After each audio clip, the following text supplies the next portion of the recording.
राम राम भाई रौनक। अरे रवि भाई क्या हाल है? बढ़िया भाई बढ़िया। और सुनाओ। बढ़िया है बिल्कुल। एक सलाह लेनी थी भाई आपसे। हाँ बोलो भाई जी, क्या बात है? मैं पोली हाउस में इन्वेस्ट करने की सोच रहा था। पोली हाउस के हाँ, अंदर? पोली हाउस के अंदर। पोली हाउस भाई साहब बढ़िया है। एग्री सेक्टर 2040 तक कह रहे हैं कि इंडिया एग्री इकोनॉमी बनेगा। ठीक है, लेकिन फिर पोली हाउस का एकदम कैसे मन में आई? मन में तो ये आई, अब जैसे थोड़े पैसे इकट्ठे हो रखे हैं और मेरे को लगा कहीं इन्वेस्ट करने चाहिए। कितना पैसा इन्वेस्ट करने की सोच रहे हो? इन्वेस्ट तो यही 20-25 लाख रुपए।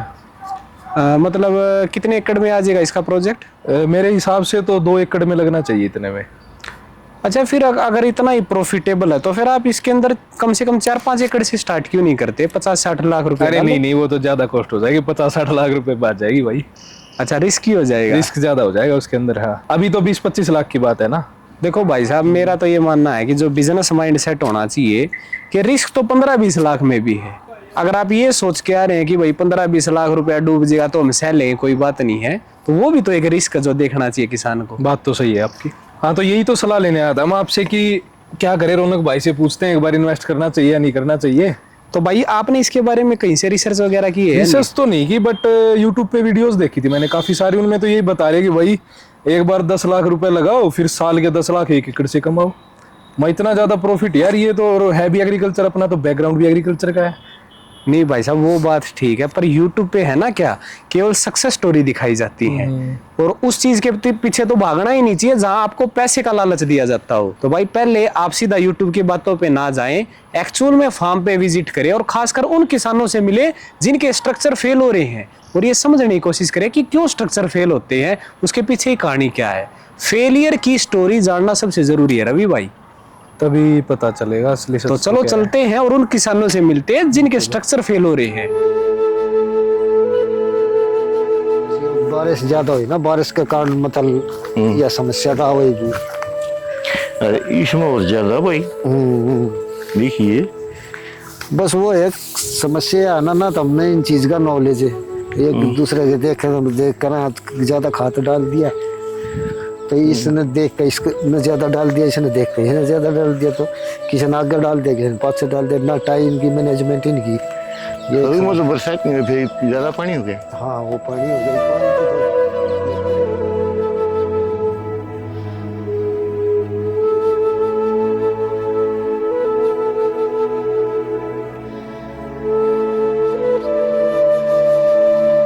तो चाचे पढ़ाई कहाँ तक करी है आपने? पढ़ाई करी है BA तक। अच्छा अच्छा, मतलब सही पढ़ रहे हो।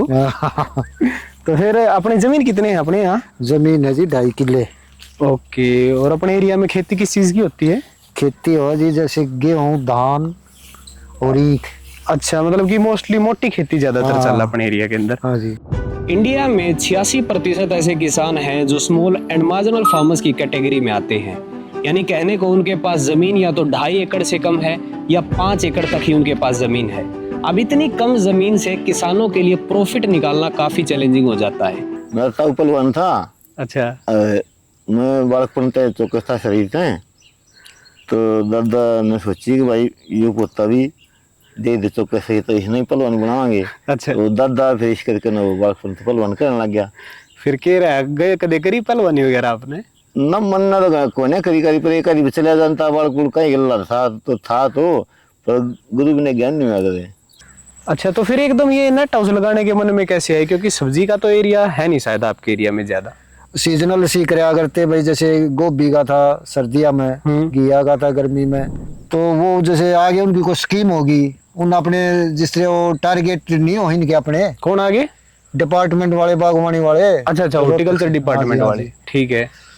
तो वो आगे कहने लगे भाई ऐसे ऐसे करो, इसमें काफी फायदा है, एक मतलब साल में पूरे हो जाएंगे आपके पैसे जितने लगेंगे। तो हमने जैसे कहा अभी भाई 1 साल में नहीं, हमारे से 3 में 4 में 5 में करा दिया, हम परमानेंट भी इस काम में कराएंगे।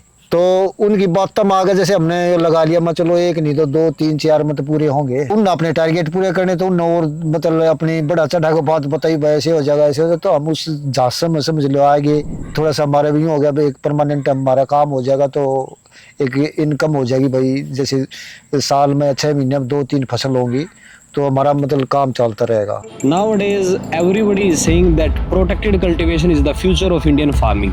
आप प्रोटेक्टेड कल्टीवेशन के अंदर क्लाइमेट कंट्रोल कर सकते हैं, टेम्परेचर ह्यूमिडिटी को मैनेज कर सकते हैं। बारिश के अंदर इसके अंदर बारिश नहीं आती है तो आप मानसून के अंदर भी क्रॉप्स उगा सकते हैं। और खासकर विंटर सीजन के अंदर जब बाहर ज़्यादा ठंड होती है, इसके अंदर कुछ टेम्परेचर कुछ डिग्रीज का फर्क रहता है, आप विंटर्स में भी क्रॉप उगा सकते हैं। But I have a simple question that why 99% of farmers just quit. और बाद में फिर डिपार्टमेंट की तरफ से बंदे आए, मतलब कि खेती बाड़ी संभालने के कुछ लिए? नहीं, मतलब ये लगवा दिया। लगवाने के बाद पहले तो वो कह रहे थे कि भाई हम जैसे हर बीमारी के बारे में बतावांगे और जैसे फसल कोई भी होगी तो हम आकर पूरी मदद कराएंगे।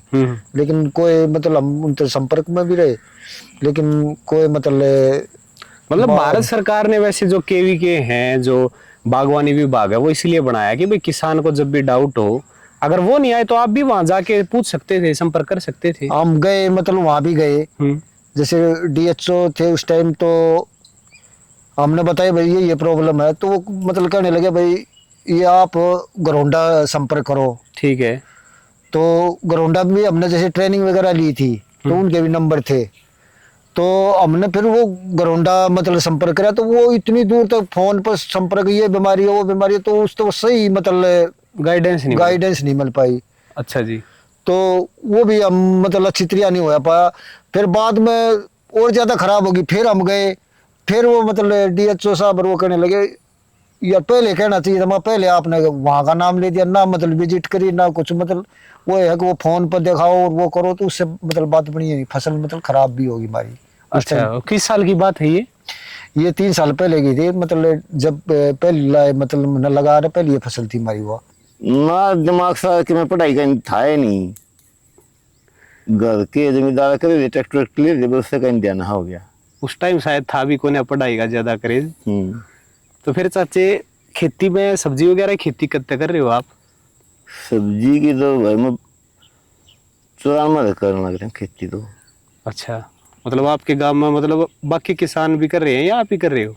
ना, किसान बहुत किसान कर रहे हैं सब्जी की खेती। जैसे टमाटर का तो गांव का पूरा ओल है टमाटर की किस्म का। तो चाचे हम सलाह लेना आया थोड़ा, जो ये अपनी पोली हाउस वाली या नेट हाउस जिसने कहते हैं, तो इसमें इन्वेस्ट करने की सोच रहे हैं, आप क्या सलाह देना चाहेंगे? किस साल लगी आपने खेती, सही है? ना भाई, इसमें तो हमने कभी जीतो मारने लग रहा है, जिस दिन तो लग गया उस दिन तो लवा है, जिस दिन तो क्या दिक्कत आ रही है इसमें? तो भाई एक तो दिहाड़ी बहुत नहीं लग गया है, और कि मैं जब फसल तैयार होने लग जाए है, होने हो जाए है, तो इसमें बिना ब्लास्ट किए हुआ भाई, इसमें कि मैं हमने तो हमारा तो उठाया नहीं है कि मैं। फिर वो तो आप खुले में सब्जी लगाते होगे, उसमें भी आती होगी ना? खुले में नहीं आती भाई, खुले में तो हम सही हिसाब किताब करना, इसका हिसाब किताब का हमने बेरा नहीं। हालांकि कहते हैं कि इसके अंदर बीमारी कम आती है ना, इसमें तो बीमारी तो पता नहीं, हमने तो जब तैयार हो ली है, अच्छा, पूरा खर्चा लग ले है, फिर एकदम पता नहीं क्या हो सूख साख जाए। एक बहुत बड़ा मिथ है इस टेक्नोलॉजी को लेकर कि नेट हाउस और पोली हाउस के अंदर कम डिसीज आती हैं, कम इंसेक्ट पेस्ट का अटैक होता है और यहाँ तक कि कम दवाइयाँ इस्तेमाल की जाती है। और ये भ्रम केवल किसानों में ही नहीं है बल्कि कंज्यूमर्स के अंदर भी है। आप मंडी में जाएं और वहाँ जाकर आप देखेंगे कि जो लोग वहाँ सब्जी खरीदने आते हैं वो पोली हाउस की वेजिटेबल्स प्रेफर करते हैं, क्योंकि उनका मानना है पोली हाउस की सब्जियाँ यानी कि कम खाद वाली सब्जियाँ। लेकिन ये पूरा सच नहीं है, ये अधूरा सच है। आप इसको ऐसे समझ सकते हैं कि 2 प्रकार की डिसीज़ होती हैं, एक होती है एयरबोर्न डिसीज़ और दूसरी होती है soil borne disease. Airborne disease वो होती है जो हवा के प्रवाह के साथ फैलती हैं, और सॉइल बोर्न डिसीज़ वो होती है जो हमारी मिट्टी में जन्म लेती है, मिट्टी में पनपती हैं। आप इसको एक उदाहरण से समझ सकते हैं। मान लीजिए एक किसान है जो ओपन कल्टीवेशन करता है, खुले में खेती करता है। अब ओपन कल्टीवेशन की खेती करने वालों का सबसे बड़ा प्लस पॉइंट होता है हमारी सोलर रेडिएशन यानी धूप की किरणें। धूप की किरणें एक तरीके से ब्रह्मास्त्र का काम करती है। सॉइल केमिस्ट्री कहती है कि हमारी मिट्टी के अंदर पेस्ट और पैथोजन लगातार जन्म लेते रहते हैं, लेकिन जब धूप की किरणें हमारी सतह पर पड़ती हैं तो मिट्टी का तापमान बढ़ता है, टेम्परेचर राइज होता है, और जब एक स्पेसिफिक टेम्परेचर टच होता है तो मिट्टी में पाए जाने वाले सारे पैथोजन, चाहे फिर वो इंसेक्ट हो, डिसीज के स्पोर्स हो या निमाटोड हो, वो सारे मरना स्टार्ट हो जाते हैं। इसीलिए ओपन कल्टीवेशन के अंदर किसान भाई हर फसल के बाद जुताई करते हैं और मिट्टी को धूप लगवाते हैं। लेकिन अगर आप अब इस खेत के चारों तरफ कोई स्ट्रक्चर खड़ा करते हैं, चाहे वो पोली हाउस हो या नेट हाउस हो, तो हमारी धूप की किरणें सतह तक नहीं पहुंचती हैं। केवल 40% टू 60% सनरेज ही सतह तक पहुंच पाती है, जिसके परिणाम स्वरूप मिट्टी का जो टेम्परेचर बढ़ना था पीक पॉइंट तक नहीं पहुंच पाता है और जो पैथोजन है वो लगातार मल्टीप्लाई होते रहते हैं और साल दर साल मिट्टी के अंदर पैथोजन, इंसेक्ट, पेस्ट और डिसीज के स्पोर्स बढ़ते हैं, जिससे किसान का खर्चा हर साल बढ़ता रहता है और प्रोडक्शन धीरे धीरे कम होती रहती है। इसीलिए पॉली हाउस की सेल्फ लाइफ तो ज़्यादा होती है लेकिन हमारी मिट्टी की सेल्फ लाइफ कम होती चली जाती है, तो इस चीज़ की सावधानी भी आपको रखनी होगी। वैसे हम यहाँ से भी जा सकते हैं, किसान ने एक और मेन दरवाज़ा खोल रखा है, देख रहे हैं। कुछ कहानियां ऐसी भी होती हैं जो अक्सर अधूरी रह जाती हैं। तो यहाँ करेले की फसल अभी तो सूख चुकी है पूरी तरीके से, क्योंकि मॉनसून सीजन चल रहा है, बारिश के कारण पूरे खेत में विल्टिंग आ गई। हालांकि किसान की प्रोडक्शन ठीक ठाक आई है। अब जो किसान भाई ये सोचते हैं कि protected cultivation as a investment वो स्टार्ट करना चाहते हैं, तो उन किसान भाइयों को मैं बता देता हूं कि ये बहुत डेलिकेट काम है। आप देख पा रहे हैं 1 एकड़ में करीब 10,000 प्लांट लगाए गए हैं और अगर प्लॉट के किसी हिस्से में बीमारी आती है तो पूरे खेत में फैल जाती है। इसलिए आप किसी वर्कर के भरोसे सोच रहे हैं कि हमारा साइट चल जाएगी, तो ये शायद पॉसिबल नहीं है। प्रोडक्शन से केवल काम नहीं चलेगा। अब आप देख पा रहे हैं किसान ने प्रोडक्शन बहुत बढ़िया ली है, पूरी बेल कनोपी बना चुकी है, यानी कि फसल अपनी लाइफ साइकिल कंप्लीट करने के बाद सूखी है। प्रोडक्शन के बाद भी किसान का कहना है कि वो नो प्रॉफिट नो लॉस के अंदर ये फसल रही। केवल जितनी इन्वेस्टमेंट उन्होंने की थी वही खर्चा उनका निकल पाया। सरकार दे रही है तो हम इसका फायदा उठावा, तो फायदे की वजह से हमारा हुआ नुकसान। तो इसमें तो बड़ी कहना हमारा रोन में जी करे है। अच्छा जी। हाँ, तो इसमें इतना इन्हें घाटा दे दिया। पर दिक्कत क्या रही है, मतलब बाकी किसान तो बहुत बढ़िया कर रहे हैं इस टेक्नोलॉजी में, 500 क्विंटल 700 क्विंटल पैदावार भी आती है। आप या तो खाद दवाई सही समय से नहीं चला रहे, कहाँ दिक्कत आ रही है? वो मीडिया वाले से कुछ थोड़ा बहुत ले दे के बात करवाते अपना से चैनल चलाने खातिर, ये थोड़ी इसमें हमारा ना हो तो वो किसान कैसे उठा लेगा। अच्छा जी। तो मतलब कि आपका मानना है कि भाई हवा में बातें फैलाई जाए। हाँ, हवा में बात है भाई। किसान ने जो अहली किसान होगा वो उसके फायदेमंद नहीं है। ये कोई दूसरे देशों की टेक्नोलॉजी है, ये इंडिया में नहीं चल रही है। आपने इसकी कहीं से ट्रेनिंग ली है? हम गए थे, ट्रेनिंग ली थी, लेकिन हमने तो उसमें कुछ नहीं। एक टीवी में जैसे फिल्म देखने वाली बात है ना, कोई भी चीज है, ये कीट है, उसका उसने दिखा दिया, वो फिल्म के उस पर दिखाया भाई इसमें ये कीटा होगा तो इसमें ये स्प्रे मारो, इसमें ये कीटा। जब तक हम मतलब धरातल पर आगे कोई चीज नहीं देखेंगे कि भाई कौन सी बीमारी किस तैयार, कौन सी मतलब इसमें स्प्रे लगेगी, वो जैसे 4 दिन की या 6 दिन की 10 दिन की कई दिन की ट्रेनिंग करो, उससे क्या फायदा होगा? आपको पहले तो टेक्नोलॉजी सीखनी पड़ेगी, क्रॉप फिजियोलॉजी सीखनी पड़ेगी और फसल के हिसाब से किस फसल में कौन सी डिसीज आती है, खाद प्रबंधन कैसे करना है, डिसीज को मैनेज कैसे करना है और सबसे ज़रूरी अपनी मिट्टी को ख़राब होने से कैसे बचाना है। इन सब चीज़ों के लिए किसान को कंसल्टेंसी और मैं कहूँगा कॉन्टीन्यूस कंसल्टेंसी की ज़रूरत पड़ती है। लेकिन अगर आज भी इंडिया के अंदर ट्रेनिंग की बात करें, कंसल्टेंसी की बात करें, तो 4 दिन का एक प्रोग्राम कंडक्ट किया जाता है जो सेंटर ऑफ एक्सीलेंस कंडक्ट करते हैं, जहाँ किसान को स्ट्रक्चर के बारे में गाइड किया जाता है। लेकिन केवल स्ट्रक्चर को समझ लेने से किसान पैदावार नहीं निकाल पाएगा, प्रॉफिटेबिलिटी नहीं निकाल पाएगा। बहुत सारे किसान है बहुत अच्छा भी कर रहे हैं इस टेक्नोलॉजी में, खासकर राजस्थान साइड आप जाओ या जहाँ पानी की कमी है, किसान अच्छी प्रोडक्शन कह रहे हैं, 500 क्विंटल 700 क्विंटल 800 क्विंटल तक खीरा भी निकाल रहे हैं। तो या तो आप कोई खाद वगैरह की भी आपको नॉलेज नहीं थी, दवाइयों की प्रॉपर नॉलेज नहीं थी, क्या कमी आपको लगती कि भाई इस टेक्नोलॉजी में रही?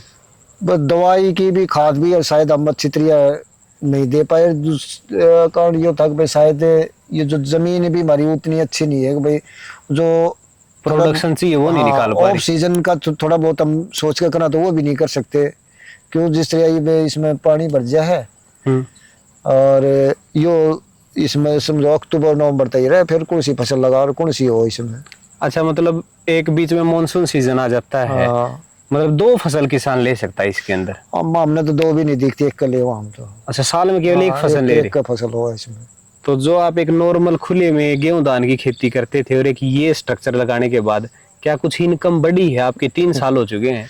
इनकम की थी इसमें तो हमने बहुत लॉस ले लिया, शायद ना लो आते मेरे घर में। इसमें 3 लाख रुपए तो वो सब्सिडी करके मतलब हमारे लगे, पहले फसल के भी नहीं आए, जैसे आने थे तो किस तरह सरकार ने बंद करे उसका तो मतलब हमने नहीं पता, लेकिन वो भी नहीं आए। और इसमें हमारा लॉस होया, कम से कम भी 2-2.5 लाख रुपए का लॉस हो गया इसमें। अच्छा जी। हाँ, वैसे कितना खर्चा आता है खाद दवाई खरीदते हैं समय इसके? इसमें तो खर्चा तो जो पहली फसल का को थोड़ा बहुत पैसा बचा हो वो इसमें लगा दिया, फिर इसमें बड़े पाछे तो उन्होंने जी करे। अच्छा जी। अब कितने साल हो गए इसको लगाई? अब इसको 4 साल हो गए लगाई। अच्छा, कौन कौन सी फसल लगाई थी आपने इसमें? इसमें टमाटर लगा लिया, खीरा लगा लिया, अच्छा, और ईब के वो चप्पल टिंडा लगा था। मतलब एक भी फसल में प्रॉफिट नहीं निकला आपके पास? ना अभी तक तो इसमें पैसे लगे पैसे लगे हैं कि बीज के थोड़े बहुत बावड़े हैं तो चप्पल टिंडा बावड़े हैं। अच्छा, नहीं तो इसमें टमाटर लगा, टमाटर में 2 लाख का नुकसान हो गया। अच्छा जी। और फिर जो है खीरा लगाया, खीरे में भी 2-2.5 लाख का नुकसान हो गया। और इन्वेस्टमेंट कितना आता है फसल चलाने में? खर्चा कितना होता है एक ओपन कल्टीवेशन के मुकाबले अगर देखें तो ज्यादा खर्चा है इसके अंदर? इसमें तो बहुत खर्चा है। इसमें जिस तरह हमने खीरा भी लगाया तो खीरे में आप ये मान लो कि 1 एकड़ का 80-85 हज़ार का तो बीज आवा है, और फिर उसका लेबर और करके कम से कम भी 3-3.5 लाख रुपये उस पर खर्चा हुआ है। आप इसको ऐसे समझ सकते हैं कि 2 टाइप की इन्वेस्टमेंट होती है। एक होती है वन टाइम इन्वेस्टमेंट यानी स्ट्रक्चर को खड़ा करने की हमारी लागत, दूसरी होती है रनिंग कॉस्ट यानी स्ट्रक्चर को चलाने की कॉस्ट जिसको हम बोलते हैं। पॉली हाउस या प्रोटेक्टेड कल्टीवेशन के अंदर ये दोनों ही खर्च किसान की बजट से बाहर होते हैं। लेट्स टेक एन एग्जांपल, अगर एक आम किसान खीरे की खेती करता है तो 1 एकड़ के अंदर करीब 10,000 प्लांट लगते हैं। और केवल सीड कॉस्ट की बात करें, क्योंकि इसके अंदर हाइब्रिड सीड इस्तेमाल किए जाते हैं, तो 50,000 से लेकर 80,000 पर एकड़ सीड कॉस्ट आती है। लेबर कॉस्ट इसमें काफ़ी ज़्यादा रहती है, क्योंकि जैसे ही आपका सीड जर्मिनेट होगा पहले 10 से 15 दिन से ही आपकी लेबर लगना स्टार्ट हो जाएगी और हार्वेस्टिंग तक लेबर चलती है। और लेबर कॉस्ट समथिंग 1 लाख से 1.25 लाख रुपए पर एकड़ तक आती है। इसके अलावा fertiliser cost, insecticide cost, fungicide cost, उसके बाद सॉइल अमेंडमेंट्स के लिए भी कुछ प्रोडक्ट डाले जाते हैं जिससे हमारी मिट्टी की पीएच, ईसी, ऑर्गेनिक कार्बन ठीक रहे। और इसके अलावा इलेक्ट्रिसिटी बिल, मेंटेनेंस कॉस्ट, ये सारे खर्च अगर किसान ऐड कर देता है तो हमारी लागत एक फसल को लेने की करीब 2.5 लाख पर एकड़ चली जाती है। अब आप ही समझिए, ऐसे में अगर मौसम खराब होता है, मंडी में सप्लाई आती है, भाव गिर जाता है, तो किसान की लागत निकलना भी किसान के लिए चैलेंजिंग हो जाता है। तो खीरा कम से कम भी जैसे, या तो गवर्नमेंट ने सोचना चाहिए, एक वजह से हमने नेट हाउस लगवा रखे हैं। नेट हाउस का तो अलग खीरा है। अभी जो नेट हाउस का जो खीरा है वो 20 रुपये 25 रुपये से कम नहीं होना चाहिए। हाँ, तभी किसान का तब फायदा मतलब है। उसका होगा, उसकी 15 रुपये पर केजी तो ये मान लो उस पर खर्चा हुआ है 15 रुपये। अच्छा, मतलब 1 किलो खीरा तैयार करने में 15 रुपये खर्च आ रहा है। हाँ, और बिक कितने का रहा है? बिक रहा अपना 8 रुपये, 7 रुपये, 10 रुपये। अच्छा, क्या बात कर रहे हो सर? इस बार रोहतक मंडी में आप जाकर पूछो, हमारा से सारा वो उसमें रिकॉर्ड में है। अगर मेरे को केवल एक रीज़न देना हो कि क्यों 90% फार्मर्स क्विट कर गए, क्यों ये टेक्नोलॉजी इंडिया में कामयाब नहीं हुई, तो मेरा मेन रीज़न रहेगा कि लो मार्केट रेट्स यानी मंडी का भाव किसानों को सही ना मिलना। आप इसको ऐसे समझें कि किसान जब फसल उगाता है तो अगेती और पछेती फसलों के रेट्स उसे ठीक मिलते हैं, लेकिन मेन सीज़न के टाइम मंडी में सप्लाई बढ़ जाती है और जो मार्केट की डिमांड है वो कम हो जाती है। ऐसे में भाव गिर जाता है और किसान की लागत निकल नहीं पाती है। आप सोचिए कि बैकग्राउंड में किसान की हार्वेस्टिंग चल रही है, 1 एकड़ में करीब 6 से 8 लेबर तुड़ाई करने लग रहे हैं। उनकी पर डे लेबर कॉस्ट आप निकालेंगे तो 500 रुपये भी अगर हम पकड़ के चलते हैं तो 3 से 4 हज़ार उसकी लेबर कॉस्ट आ रही है। उसके बाद उसकी ट्रांसपोर्टेशन कॉस्ट। ऐसे में अगर मंडी का भाव गिरता है तो किसान की लागत निकलना भी चैलेंजिंग हो जाता है। लेकिन इसी सिचुएशन के अंदर अगर आप ओपन कल्टीवेशन करते, खुले में खेती करते, तो किसान बाजी मार लेते हैं, वो मार्केट के रेट सर्वाइव कर जाते हैं। आप इसको एक उदाहरण से समझिए। अगर एक किसान है जो खुले में खेती करता है तो वो 1 एकड़ के अंदर क्या करेगा, 8 से 10 वेजिटेबल्स लगा देता है। वो घिया भी लगाता है, तोरी भी लगाता है, ककड़ी भी लगाता है, खीरा भी लगाता है, टमाटर भी लगाता है, मिर्च भी लगाता है।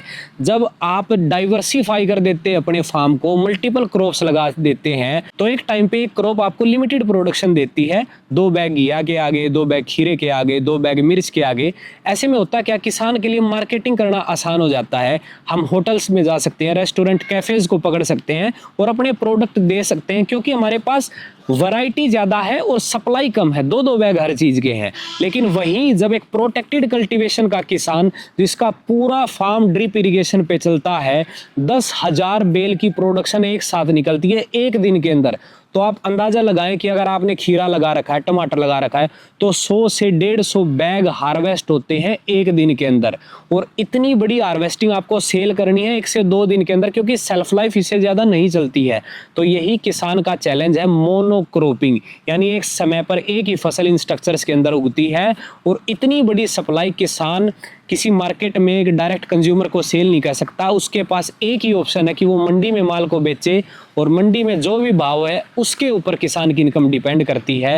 और ये भी one of the major reason है इस टेक्नोलॉजी के अनसक्सेसफुल होने का और फार्मर्स के क्विट करने का। अच्छा, एक चीज बताओ कि ज्यादातर हमने जितने भी स्ट्रक्चर विजिट करे हैं, हर कोई इसमें खीरा ही क्यों लगाता है, बाकी फसलें क्यों नहीं लगाते?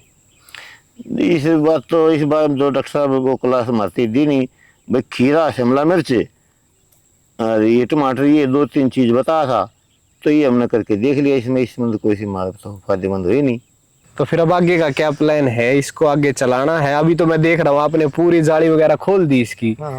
इसके पीछे का कोई क्या पर्पज है, क्यों खोल रखा है इस स्ट्रक्चर को? अब तो ये खोल रहा था कि भाई इसमें आवाज लग जाएगी, इसमें दूसरी चीज कर लेंगे, जैसे धान वगैरह भी लगा था इसमें हमने। अच्छा, कि भाई जैसे चमासा में धान लगाकर इसमें कुछ तो हुआ है, हमने भाई 15-20 हजार रुपये का खाली ना रहेगा। अच्छा, मतलब इतना स्ट्रक्चर लगाने के बाद भी धान ही लगा रहा है? और क्या करो, और तो कुछ सब्जी हो नहीं इसमें। जैसे हर सिक्के के 2 पहलू होते हैं, उसी प्रकार हर टेक्नोलॉजी के भी कुछ प्लस पॉइंट होते हैं और कुछ ड्रॉबैक्स होते हैं। जब भी कोई कंपनी अपनी मार्केटिंग करती है तो वो बड़ी चालाकी से अपने सिक्के का केवल एक पहलू आपके सामने रखती है और अपने ड्रॉबैक्स, अपने नेगेटिव पॉइंट छुपा लेती है। आपको हर कोई ये कहता हुआ मिलेगा कि हमारी टेक्नोलॉजी की सेल्फ लाइफ ज़्यादा है, आप क्लाइमेट कंट्रोल कर सकते हैं, आपकी प्रोडक्शन ज़्यादा निकलेगी। लेकिन ये बात आपको कोई नहीं बताया कि जो स्ट्रक्चर आपने लगाया है उसके अंदर मधुमक्खियाँ एंटर नहीं होती, जिसके कारण आप केवल वो फसलें लगा सकते हैं जिसमें पॉलिनेशन की ज़रूरत नहीं होती। मान लीजिए मेरा ये खेत है, इसके ऊपर मैं एक स्ट्रक्चर लगा देता हूँ, चाहे वो पोली हाउस का स्ट्रक्चर हो या नेट हाउस का स्ट्रक्चर हो। अब मैं इसके अंदर करेले की फसल लगाना चाहता हूँ, मैंने इसके अंदर सीड लगा दिया, उसमें पानी डाल दिया, उसमें खाद डाल दिया। इसका रिजल्ट क्या हुआ कि मेरा सीड जर्मिनेट होगा, उसकी ग्रोथ स्टार्ट होगी और कुछ महीनों के अंदर मेरा वनस्पतिक विकास कंप्लीट होगा, मेरी बेल की हाइट 6 से 8 फीट हो जाएगी। लेकिन जब इसकी फ्लावरिंग स्टेज आएगी तो मधुमक्खी खेत में एंटर नहीं हो पाएगी, जिसलिए नर और मादा फूल की परागण की प्रक्रिया कंप्लीट नहीं होगी, तो मेरे पूरे खेत के अंदर एक भी करेला नहीं लगेगा, कोई फ्रूटिंग नहीं होगी, क्योंकि मधुमक्खी इस टेक्नोलॉजी के अंदर नहीं आती। आपको ये चीज़ समझनी होगी कि आप केवल गिनी चुनी फसलें ही इन स्ट्रक्चर्स के अंदर लगा सकते हैं। ले देकर आपके पास ऑप्शंस में आप खीरा लगा सकते हैं, टमाटर लगा सकते हैं, शिमला मिर्च लगा सकते हैं, या फ्लावरिंग क्रॉप्स के साथ आप इसके अंदर जा सकते हैं। सारी क्रॉप्स आप इन स्ट्रक्चर्स के अंदर नहीं लगा सकते। अपने एरिया का मिट्टी पानी आपने जांच करवाया, ठीक है? मतलब सब्जी खेती ना वो जांच वाली भी तो वो तो एक समस्या है कि भाई जैसे वो जांच जूझ भी उनने अपने लेवल पे करवा ली, वो किट सेटिंग करे थे बेरा ना, अगर भाई ये मतलब हम अपना आप करवाएंगे और मतलब सारी ओके जब रिपोर्ट आओगी उसके बाद लगेगी, तो उनकी सेटिंग थी मेरे ख्याल में किसी डिपार्टमेंट थे, क्यों करते अगर उन्होंने अपनी सेटिंग कर वो मतलब क्लियर करवा दिया भाई इसमें कोई बीमारी नहीं रही, बढ़िया मिट्टी, बस अपने हिसाब से करवा दिया, हमारी कोई वो नहीं थी उसमें। तो अब वो जो फिर पानी वगैरह की दिक्कत आ रही है खेती करते समय? पानी की भी है, जैसे पानी इतना बढ़िया कौन है, फिर जिस तरह शायद जो फसल इस मिट्टी में होनी चाहिए मेरे ख्याल में वो भी नहीं हो पा रही। अच्छा अच्छा। हाँ, हमारे हिसाब से मतलब हमने पता ही नहीं अगर भाई इसमें किस चीज की कमी है, भाई हमने क्या चीज देनी चाहिए। मतलब मेरे हिसाब से जो गलती रही वो ये थी कि भाई एक मीटिंग से आप प्रभावित हो गए, हालांकि उससे पहले आपने एक फर्ज बनता था कि भाई थोड़ी सब्जी खेती है तो आपका बैकग्राउंड हो पहले, या फिर आप खुद अपने लेवल पे इसकी मिट्टी पानी की जांच करवाते उसके बाद डिसीजन लेना चाहिए था, है ना? हाँ ये तो है गलती, तो ये हमारे तो भी हुई है कि भाई उनकी जैसे मीटिंग में उनका जो उसने बड़ी बड़ी बात पता हमारे भी मतलब न्यू आ गया कि भाई चलो शायद इसे मतलब चलो उनका तो पर्पज है कि भाई किसान जागरूक हो, आधुनिक खेती की तरफ आए। यह टेक्नोलॉजी आम किसानों के लिए तो बिल्कुल नहीं है। आप एक ट्रायल कीजिए, 1 एकड़ के अंदर आप देसी सीड लगाएं और 1 एकड़ के अंदर हाइब्रिड सीड लगाएं। जब हार्वेस्टिंग होगी तो आपको ये रिजल्ट देखने को मिलेगा, जहां हमने देसी बीज लगाया था वहां ज्यादा प्रोडक्शन निकलेगी हाइब्रिड के मुकाबले। ये किसान का भ्रम है कि हाइब्रिड सीड ज्यादा प्रोडक्शन देते हैं, बल्कि पूरा सच ये है कि हाइब्रिड सीड ज्यादा फर्टिलाइजर को रिस्पोंड करते हैं। यानी आप ज्यादा खाद डालकर, ज्यादा स्प्रे कर आप ज्यादा प्रोडक्शन निकाल सकते हैं। और इसी बेसिस पे इस टेक्नोलॉजी को बनाया गया है ताकि किसान बेल वर्गीय सब्जियों के हाइब्रिड सीड का इस्तेमाल करे और मैक्सिमम प्रोडक्शन वो निकाल सके। लेकिन ऐसे में अगर कोई ऐसा किसान है जो फर्टिलाइजर मैनेजमेंट के बारे में नहीं जानता, वाटर सोल्यूबल फर्टिलाइजर्स क्या होते हैं ये नहीं जानता, मिट्टी की पीएच, ईसी, ऑर्गेनिक कार्बन कैसे मेंटेन करना है, फर्टिगेशन शेड्यूल क्या फॉलो करना है, इन चीज़ों को जाने और समझे बिना जब किसान खेती करते हैं तो केवल हमारी मिट्टी डिग्रेड होती है। 3 से 4 साल के अंदर आपकी मिट्टी पूरे तरीके से खराब हो जाएगी, स्ट्रक्चर चला जाएगा लेकिन मिट्टी ठीक नहीं होगी और उसके बाद किसान कभी खेती नहीं कर पाएगा। तो अगर आपको वाटर सोल्यूबल फर्टिलाइजर की नॉलेज नहीं है तो आप अपनी मिट्टी में कुछ नहीं डालें, क्योंकि मिट्टी के अंदर नमक पैदा करना बहुत ईजी प्रोसेस है, लेकिन उस नमक को मिट्टी से साफ करना काफ़ी कॉम्प्लिकेटेड प्रोसेस है।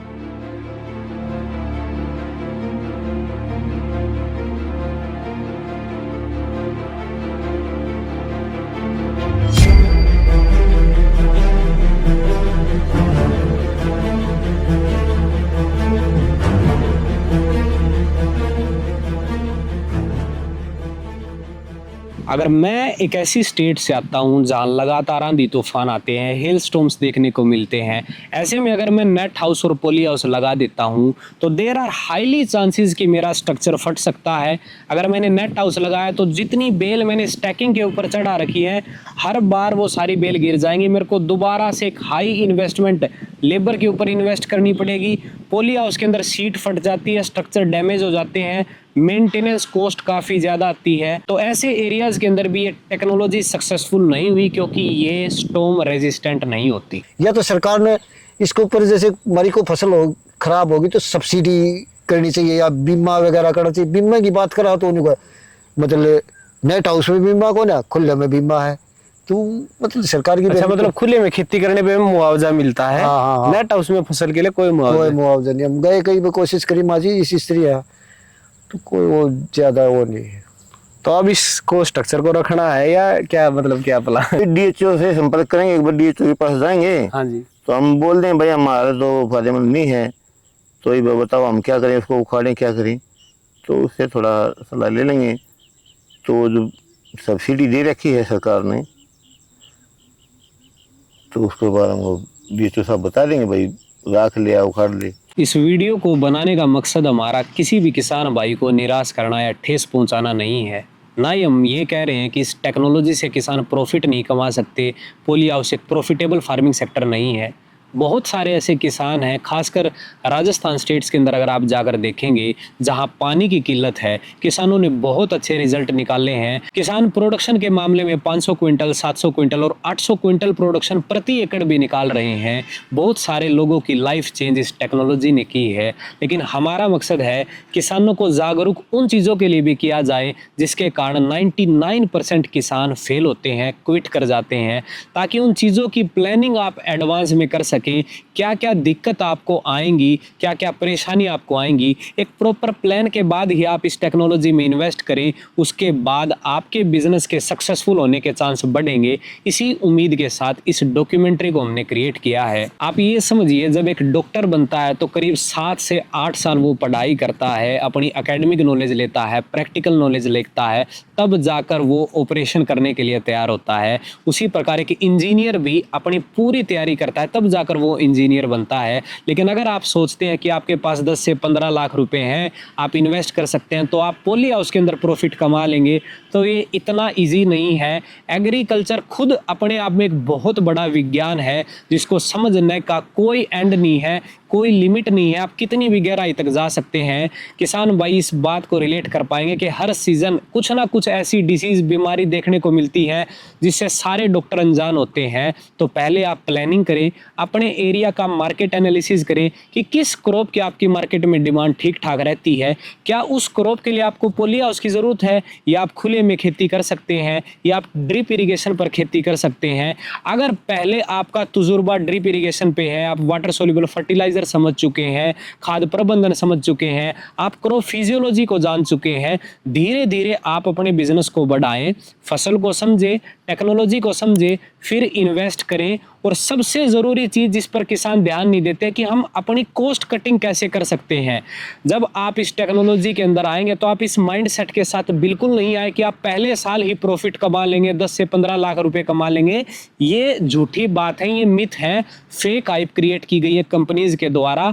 आप पहले समझ के आए कि पहले साल मेरा चैलेंज ये है कि मैं अपनी फसल की प्रोडक्शन ठीक ठाक निकाल लूँ, रेट मेरे ठीक ठाक मिल जाए, ऐसे समय पे मेरे को प्लांटेशन करनी है। और जब आप 3 से 4 साल लगातार लगे रहेंगे, आपकी जो लेबर है वो धीरे धीरे स्किल होती चली जाएगी। और जब एक स्किल्ड लेबर आपके खेत में काम करती है तो वो जल्दी उस काम को फिनिश करती है, जिससे आपकी लेबर कॉस्ट कम होती है।